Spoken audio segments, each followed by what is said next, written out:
सुप्रभातम। नमस्कार, मैं शिल्पी दीदी जी विषय सामाजिक विज्ञान के नागरिक शास्त्र को लेकर उपस्थित हूँ। आज हम पाठ 3 सरकार क्या है ये चैप्टर को पढ़ेंगे। इसके पहले हमने इस चैप्टर का 2 वीडियो भेज चुका है। आज का टॉपिक है सरकार के प्रकार। सरकार के प्रकार। सरकार के 3 प्रकार हैं, लोकतंत्र, राजतंत्र, तानाशाही। ठीक है, आज हम एक एक करके इसको डिफाइन करेंगे। आप ध्यान से सुनिएगा। लोकतंत्र क्या है? लोकतंत्र का अर्थ पहले जानेंगे। जनता के लिए जनता के द्वारा स्थापित सरकार जो होती है वो लोकतांत्रिक सरकार होती है। लोकतंत्र में लोगों को अपने प्रतिनिधि चुनने का अधिकार होता है। उन्हें देश में शासन करने और उसमें भाग लेने का भी अधिकार होता है। वे निर्णय की प्रक्रिया को प्रभावित करते हैं, साथ ही अपनी जिम्मेदारी भी निभाते हैं। भारत एक विशाल लोकतांत्रिक देश है, जैसा कि हम जानते हैं, और इसको स्वतंत्र करने में हमें लंबे संघर्ष और अनेक बलिदानों के बाद से मिली थी स्वतंत्रता। अब ये तो हम सभी जानते ही हैं, लेकिन अब विश्व में अत्यंत शक्तिशाली लोकतांत्रिक राष्ट्र के रूप में उभरा है।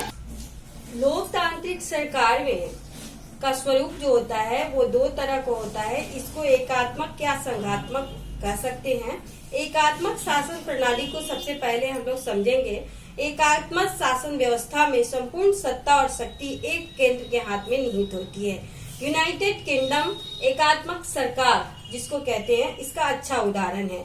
इसके विपरीत संघात्मक शासन जो है, ये सरकार की सारी शक्तियां राज्य सरकार और केंद्र सरकार के बीच बटी होती हैं।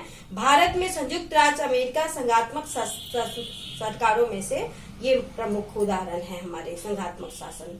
अब आते हैं हम राजतंत्र के बारे में। तो राजतंत्र को देखें कि राजतंत्र का अर्थ होता है एक ऐसी शासन व्यवस्था जिसमें संप्रभुता और प्रभुसत्ता और संपूर्ण शक्तियां अकेले एक व्यक्ति के हाथ में केंद्रित होती हैं।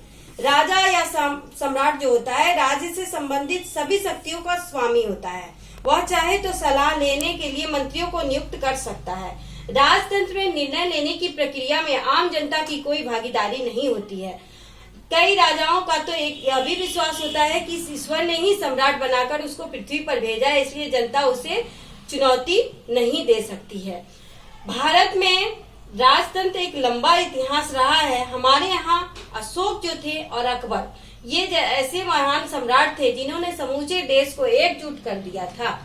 अब आते हैं तानाशाही में। तानाशाही की बारी आती है तो हम जाने कि तानाशाह जो होता है, संपूर्ण शासन तंत्र जो होता है, एक तानाशाह की इच्छा के अनुसार चलता है।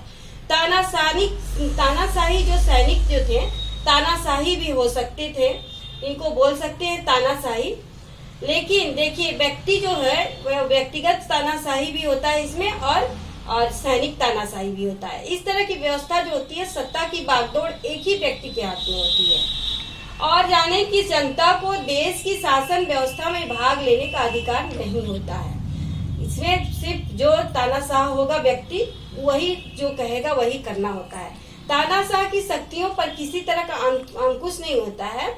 आधुनिक काल से ही देखिए तो दुनिया में अनेक तानाशाह सत्ता में आए, और जर्मनी में जैसे हम उदाहरण के तौर पर बोले तो हिटलर, इटली में मुसोलिनी और रूस में स्टालिन जो थे वो एक नंबर के असली तानाशाह थे। तो इस तरह तानाशाह का अच्छा उदाहरण ये तीनों देते हैं, हिटलर, मुसोलिनी और स्टालिन। और आते हैं कि मताधिकार आंदोलन क्या है और इसमें महिलाओं को वोट देने का अधिकार कैसे है। ठीक है, अब देखिए कि तानाशाह और लोकतंत्र, राजतंत्र ये तीनों हो गए। मताधिकार आंदोलन क्या है इसको समझेंगे। मताधिकार शब्द का अर्थ होता है लोगों को अपने प्रतिनिधि चुनने के लिए वोट और मत देने का अधिकार। जैसा कि हम जानते हैं कि चुनाव होता है तो हम लोग जाते हैं वोट देने। महिलाओं को मत देने के अधिकार से वंचित नहीं रखा जाना चाहिए, इसीलिए सभी देशों में लंबे समय तक मताधिकार से वंचित रही है महिलाएं। तो यूरोप और अमेरिका में महिलाओं के मताधिकार के लिए संघर्ष करने के लिए अनेक संस्थाएं बनाई गई थी। 1903 में इंग्लैंड में एक सामाजिक और राजनीतिक संघ भी बनाया गया था, जिसमें शांतिपूर्ण तरीके से अपनाने के बजाय इस संस्था ने हिंसक तरीके अपनाए और सार्वजनिक संपत्ति को नष्ट करना ये इत्यादि इसमें शामिल थे। इसके सदस्यों ने भूख हड़ताल भी की और बहुत से आंदोलनकारियों को कैद भी कर लिया गया। प्रथम विश्व युद्ध में जो हुआ 1914 से 1918 में, तो ये महिलाओं ने महत्वपूर्ण इसमें भूमिका निभाई थी प्रथम विश्व युद्ध में।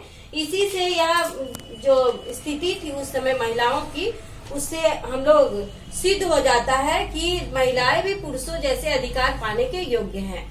1918 जो समय था, उस समय ब्रिटेन में 30 वर्ष से अधिक आयु वाली सभी महिलाओं को वोट देने का अधिकार मिल गया था। 1928 में महिला मतदाताओं के लिए मताधिकार की आयु को घटाकर पुरुषों के बराबर यानी 21 वर्ष कर दिया गया था। देखिए कि पहले महिलाओं को वोट देने का अधिकार 31 वर्ष था, बाद में 21 वर्ष कर दिया गया। लेकिन संयुक्त राज्य अमेरिका में महिलाओं का अधिकार जो था आंदोलन के लिए 1950 के दशक में शुरू हुआ और 1920 में अमेरिका में सभी महिलाओं को मत देने का अधिकार मिल गया। कुछ अपवादों को छोड़कर आज महिलाएं पुरुषों के जैसे अधिकार प्राप्त हैं। आप देख भी रहे हैं हमारी महिलाएं पुरुषों से ज्यादा आगे हैं। उन्हें निजी संपत्ति रखने, वोट देने और व्यवसाय चुनने का अधिकार मिल चुका है। इस तरह से महिलाओं को मताधिकार, आंदोलन, वोट देने का अधिकार मिला हमारे बहुत से अधिनियम और संघ के अनुसार। तो इस तरह ये मेरा टॉपिक जो है सरकार के प्रकार तीनों और मताधिकार आंदोलन में महिलाओं की महत्वपूर्ण भूमिका, इस तरह से अधिकार, इसके बारे में हमने डिफाइन कर दिया। ये मेरा यहाँ वीडियो समाप्त होता है और ये चैप्टर भी मेरा समाप्त होता है। अब आप क्या करेंगे, मेरे इस टॉपिक से दो क्वेश्चन हर एक पॉइंट से आप बना के रखेंगे और अपने डाउट क्लास में हमसे पूछेंगे और इसका फेयर आपको 1, 2, 3 को क्लास वर्क की कॉपी में और शॉर्ट और लॉन्ग टाइप क्वेश्चन आंसर को होमवर्क की कॉपी में करना है। ये हम कभी भी आपसे व्हाट्सएप पे पर्सनली मांग सकते हैं चेक करने के लिए।